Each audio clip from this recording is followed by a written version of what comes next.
Selamat pagi para petani semuanya. Kembali di pagi hari ini, tepatnya tanggal 1 September tahun 2020, saya kembali berada di lahan pertaniannya Bapak Nyoman. Tepatnya di Kampung Kalurae, Kecamatan Tabukan Utara, Kabupaten Kepulauan Sangihe. Seperti yang lalu, saya hadir di sini pada tanggal 22 Agustus tahun 2020. Saya sangat tertarik dengan tanaman melon dan semangka yang ditanam oleh Bapak Nyoman. Dan hari ini saya kembali lagi untuk melihat hasil dari Bapak Nyoman yang akan memanen tanaman melonnya. Sekarang saya akan menemui Bapak Nyoman yang sedang ada di lokasi kebun melonnya. Selamat pagi Bapak Nyoman. Selamat pagi Bu. Apa kabar Bapak Nyoman? Baik-baik. Ya, sangat luar biasa kelihatannya Bapak Nyoman sehat-sehat. Sehat. Pagi ini saya datang di sini lagi Bapak. Saya ingin berbincang-bincang masalah tanaman melon dan semangka. Karena yang lalu saya tertarik sekali. Seperti yang lalu saya lihat tanaman melonnya. Itu kalau buah pertama yang lalu itu berapa Pak? 2,1 ya? 3,7 yang 3,5 yang buah pertama. Baru yang buah kedua itu 2,2. Buah kedua 2,2. Ya, sekarang kita membuktikan Pak. Dari tanggal 22 Agustus sampai tanggal 2 September, kira-kira berapa kenaikan berat melon, khusus melonnya Bapak Nyoman? Iya. Kita akan uji Pak, buah pertama. Berapa beratnya? Ya, kita akan menguji. Jadi netral ini Bu ya. Ya, oke. Ya. Mana Pak Nyoman saya lihat? Ya, ini. Para petani ini timbangannya netral, tidak mengada-ada. Ya, sekarang coba Pak Nyoman ditimbang buah pertamanya.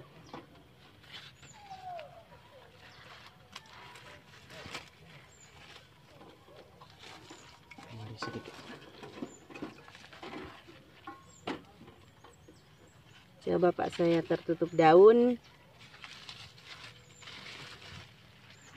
Iya, sangat luar biasa. Berat melonnya mencapai angka 3,3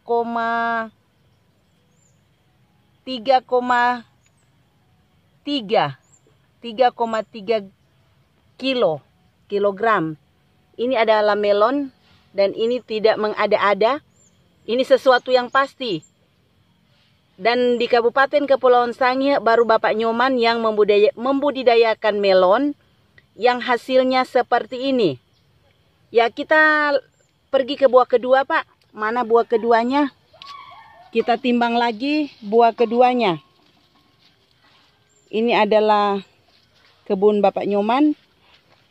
Dan rata-rata melonnya berbuah 2. Pak Nyoman memelihara 2 buah melon dalam satu pohon. Ya, kita lihat lagi timbangannya normal. Kita timbang buah keduanya. Iya. Jadi buah keduanya di angka 2,9 kilo. Sangat luar biasa. Dan ini memang hasil nyata yang ada di lahan Bapak Nyoman. Saya ingin berbincang-bincang lagi para petani dengan Bapak Nyoman. Sekedar mengingatkan lagi para petani yang ingin membudidayakan melon, khususnya di Kabupaten Kepulauan Sangihe, perlakuan apa yang diberikan pada tanaman ini oleh Bapak Nyoman. Saya Pak Nyoman ingin bertanya lagi. Pak Nyoman jangan bosan-bosan menjawab pertanyaan saya karena ilmu ini akan saya bagikan kepada para petani yang ada di Kabupaten Kepulauan Sangihe. Yang pertama saya akan mengulangi pertanyaan yang lalu dari saya Pak. Jadi saya ingin bertanya, pupuk apa saja yang dipakai oleh Pak Nyoman di dalam membudidayakan tanaman melon ini? Ya, selamat pagi Bu. Ini yang pertama yang mana saya di saat pengolahan tanah, jadi saya sudah semprot dengan hand. Oh, dari bawah. Iya. Kedua, sudah pengolahan pembuatan bedengan, saya tabur pupuk kandang yang sudah difermentasi dengan hand pula. Baru saya tabur. Baru saya ulangi saya semprot dengan hand. Ya, sebelum mulsa ditutup ya, Pak? Iya, sebelum mulsa ditutup. Oke. Terus, Pak,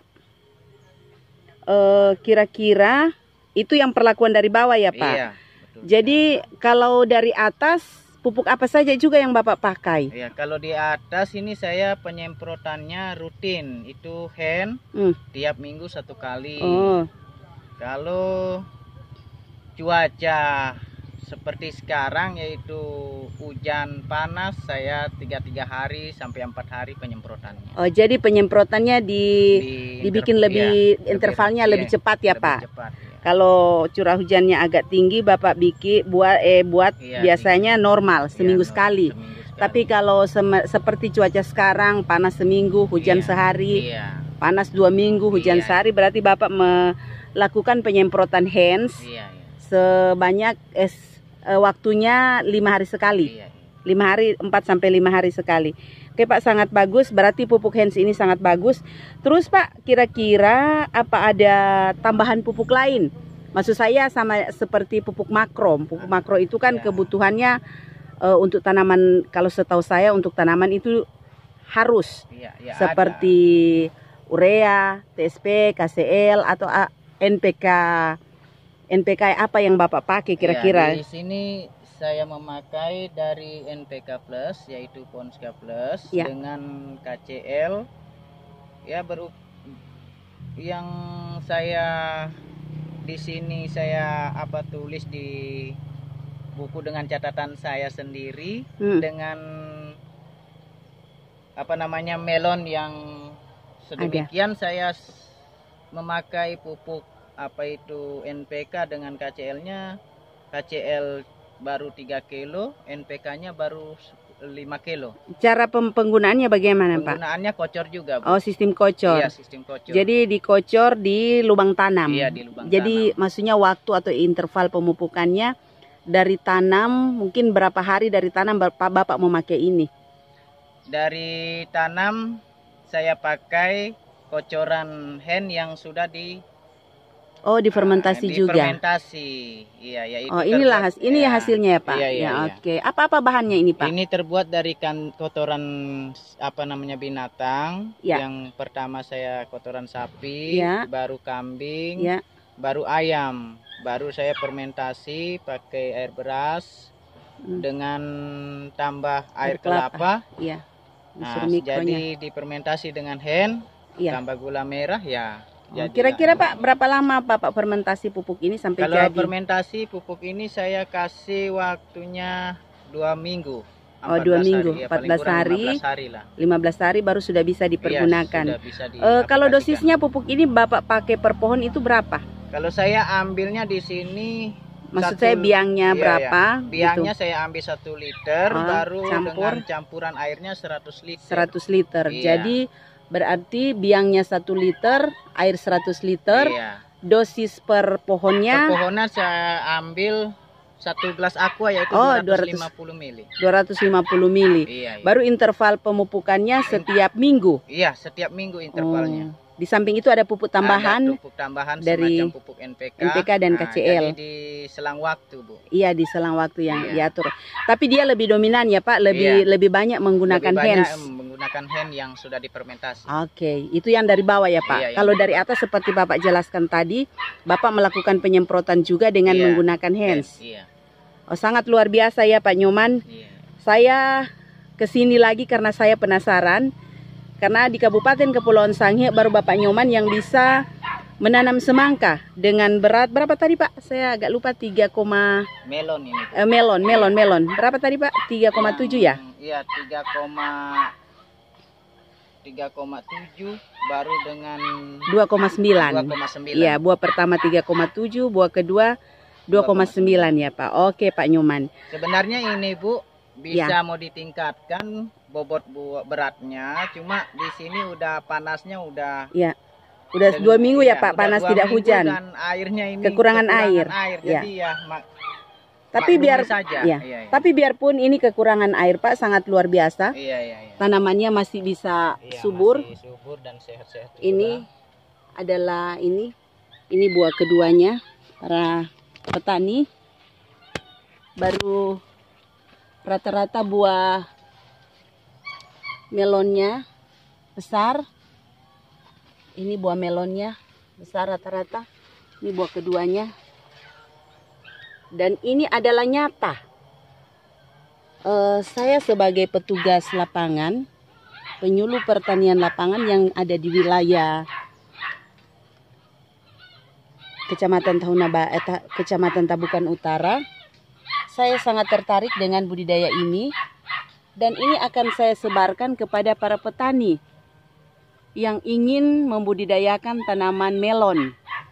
Karena selama ini tanaman melon yang ada di Kabupaten Kepulauan Sangihe dipasok dari Surabaya, juga dari Kabupaten Minahasa. Jadi dengan adanya Pak Nyoman menanam, berapa rumpun ini Pak Nyoman? Ini 150. 150 rumpun dikali 2. Dengan harga di pasar, kemarin saya cek harga di supermarket Megaria, harganya luar biasa Pak Nyoman. 1 kilo 18.000. Pak Nyoman kasih masuk 1 kilo 13.000, itu sangat keuntungannya sangat tinggi. Jadi apa ada saran dari Pak Nyoman untuk para petani? Karena saya ingin mendengar sendiri dari Pak Nyoman supaya petani yang lain melihat ini, mereka akan mengikuti jejak Pak Nyoman. Maksudnya apa ada saran dari Pak Nyoman tentang pemupukannya atau bagaimana? Silakan Pak Nyoman.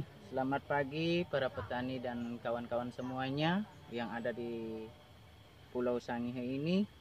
Semoga ini membawa berkat bagi kita yang mana kita melakukan tanaman hortikultura dengan secara organik ataupun semi organik. Ya. Itu memungkinkan membawa kesehatan bagi kita. Makanya di sini saya selalu membuat ini dari hen, yang mana saya perlakuannya dari hen ini terus saya perlakukan supaya kenormalan dari segala tanaman yang ada di sini di kebun ini bisa tercapai dengan keinginan kita sebagai petani.